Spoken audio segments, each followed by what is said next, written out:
and welcome to London ENI News, London edition. And we're here at the Natural History Museum where Britain launches its autumn cultural highlights. So the Mayor of London launches a new vision for tourism in the capital, and the British capital tops Google search rankings for the city in short breaks. So we've been invited to this unmissable event in which all the cultural highlights will be shown this evening. Hello and welcome to ENI London edition, broadcasted from Eagle News London Bureau, looking at stories in the United Kingdom and Europe. In today's roundup, for our UK news, Brexit update. What are the main points of the negotiations so far? Uber loses its London licence, and in business news, spending goes out of style here in the UK. For our lifestyle news, September means the start of school for most British children, and for one boy it's a historic one. Prince George starts his first day, Georgianne Madronia reports. Natural History Museum London unveils a new exhibit for over 40 years, Ashley Espiritu reports, and Guinness World Records 2018, a new records and a new look. Brexit update. Prime Minister Theresa May sought a revival of Brexit negotiations last Friday, September 22nd, as she set out her vision for Britain's future relationship with the European Union. The success of the EU is profoundly in our national interest and that of the wider world. But having made this choice, the question now is whether we, the leaders of Britain and of the EU's member states and institutions, can demonstrate that creativity, that innovation, that ambition that we need to shape a new partnership to the benefit of all our people. I believe we must, and I believe we can. We start from an unprecedented position in terms of our current relationship with the EU. We remember we're coming out, but that enables us to build a different sort of partnership for the future. May spent much of the speech drawing on the similar values of Britain and the rest of the EU for her concessions on her vision for a 2-year transition period on Britain's current membership terms and final financial settlement and legal protection of EU rights when Britain leaves in March 2019 may still fall short of what the EU said was needed to move the negotiations forward. The most important thing is that both sides start to negotiate a financial settlement, as it's necessary to negotiate the citizens' rights, as it is necessary to negotiate about the border issue between Northern Ireland and the Irish Republic, because these three elements, financial settlement, citizens' rights and border, that is absolutely needed to have an orderly withdrawal and to start also the negotiation of the future relationship. The first phase of talks stalled, with the EU refusing to discuss trading arrangements until sufficient progress had been made on these three issues: the financial settlement, the border with the EU member Ireland, and the protection of expatriate rights.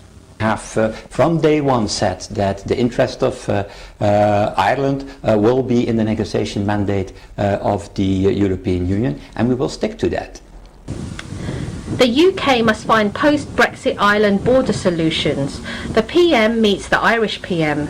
Irish PM Leo Varadkar met with his British counterpart Theresa May in London this Monday for talks which are expected to focus heavily on Brexit. One of the trickiest issues brought up by Britain leaving the European Union is how it will affect the currently seamless movement of people and goods between the Republic of Ireland, which is an EU member, and the British-ruled Northern Ireland. Some 30,000 people make the crossing each day, and businesses from farming to brewing depend on easy movement of goods between the north and south.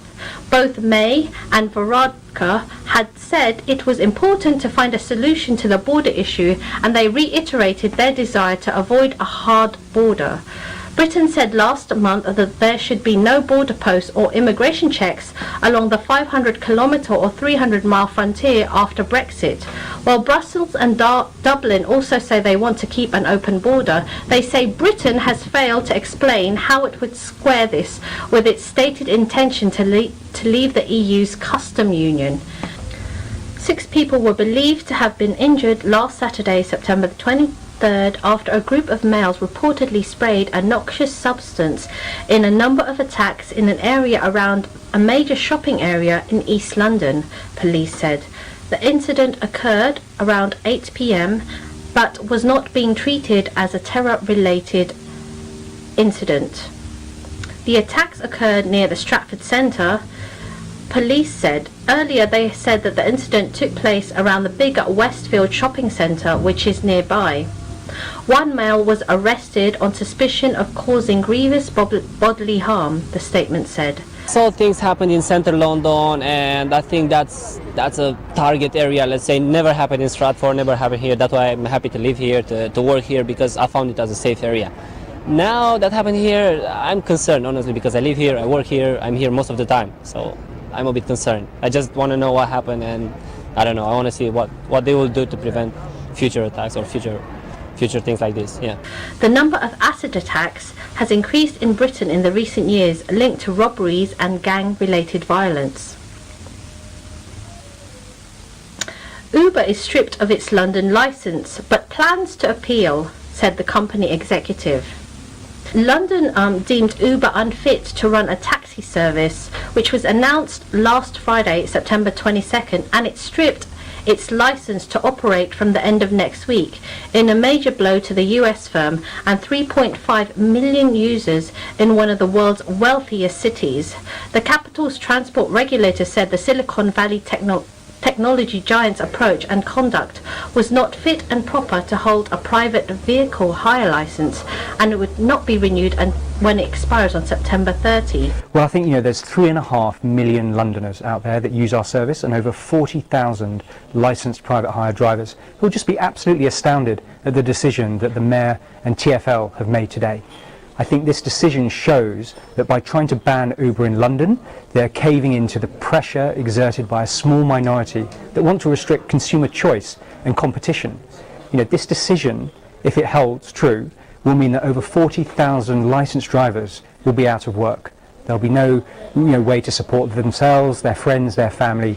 And so our focus is very much on how we can support those drivers that use the app. And so that's why we're going to appeal the decision and try to continue operating in the capital. Uber, which has 40,000 drivers working in the capital, said it would contest the decision, and regulator Transport for London said it would let Uber operate until the appeals process is exhausted, which could take months. London's traditional black cab drivers have attacked Uber, saying it has undercut safety rules and threatened their livelihoods. Safety is integral to our service and how the app works. The first and really important thing is that all the drivers that use the app are licensed by Transport for London, and they have the same background checks that are undertaken not by Uber but by the Disclosure and Barring Service, and those checks are exactly the same as black cab drivers. And it is TfL that decides whether an individual is fit and proper to transport the public. Uber has been criticised by unions and lawmakers too, and embroiled in legal battles over workers' rights. Spending goes out of style in Brexit hit Britain. British households are feeling the tightest squeeze on their finances in the last 3 years. The latest survey comes as London Fashion Week is in full swing. The tightest squeeze in 3 years, and that's not a reference to the latest designs on the show at this year's London Fashion Week. It's the finances of British households that are feeling the pinch. Combined with the fast rising inflation and not so rapidly increasing wages, there's less cash for buying those latest designs. And with Brexit looming too, the fashion industry is nervous. When polled, 96% of the creative industries voted to stay in the EU. So what is quite clear is the value placed on European kind of trade relations by the creative industries. London has staged over 90 shows and presentations for over 5 days.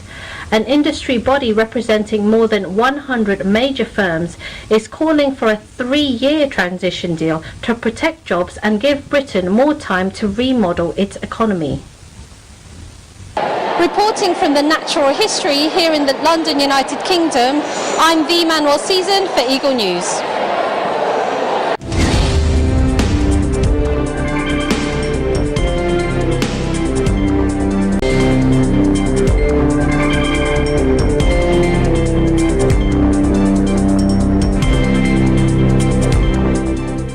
For our lifestyle news, September means the start of school for most British children, and for one boy it's a historic one. Prince George starts his first day. Georgianne Madronia reports. Hi, I'm Georgianne Madronia from the London Bureau, and it's September, which means it's back to school, and our very own Prince George is attending school for the first time.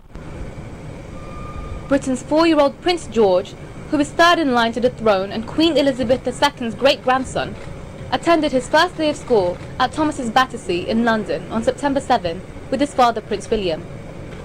However, his mother Kate, the Duchess of Cambridge, missed the occasion as she wasn't feeling too well. Kate and William married in a luxurious ceremony in 2011, watched by around 2 billion people around the world. 2 years later, the world gathered once again to see the birth of George, and again 2 years later for his sister Charlotte. Are you excited to go back to school? I'm Georgianne Madronia from the London Bureau, and I am one with 25. Natural History Museum London unveils a new exhibit for over 40 years.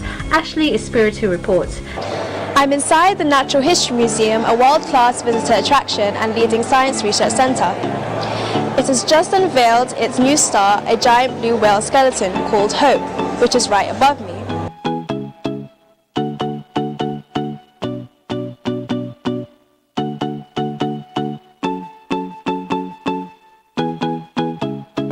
The skeleton is from 1891 and has been installed as part of a revamp in this London museum.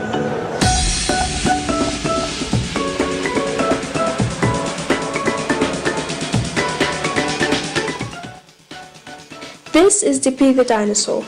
Dippy has been on display in Hidds Hall at the Natural History Museum since 1979.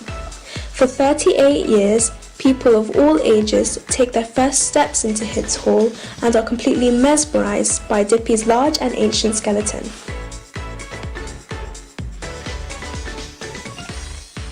Sadly, Dippy the dinosaur's last showing in London was on the 4th of January.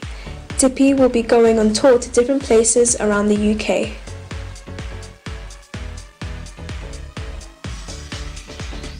Now, the dinosaur skeleton has been replaced by a large beautiful blue whale skeleton called Hope.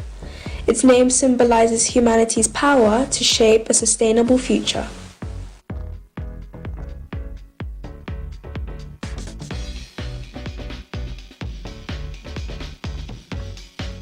This 25.2 metre long blue whale is the largest creature ever to have lived and is now hung high in Hidds Hall as visitors, like in the London autumn season, walk underneath admiring the new skeleton structure. I'm Ashley Espiritu from the London Bureau and I'm one with 25.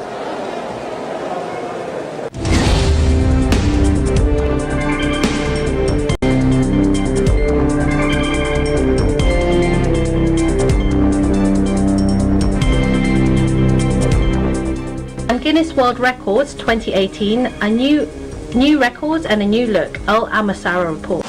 Hi, I'm Earl Amasara, reporting from London, United Kingdom, and today we're going to take a look at the Guinness Book of Records annual release. The Guinness Book of Records is a book which is compiled of bizarre world-breaking records throughout the globe to be released annually. The success of this led to the book itself holding its own world record as the best-selling copyrighted book of all time. The book has now made 100 million copies in 100 different countries and 37 languages. This clearly shows how successful this book has become. Many of these mind-blowing records consist of unbelievable facts such as the fastest man alive, the longest grown nails, the shortest and the tallest man alive, and much more. The 2018 edition also included the releases of the Guinness Book of Records Gamers Edition, along with the book titled Amazing Animals. Reporting from London, United Kingdom, I'm Earl Amasara and I'm one with 25.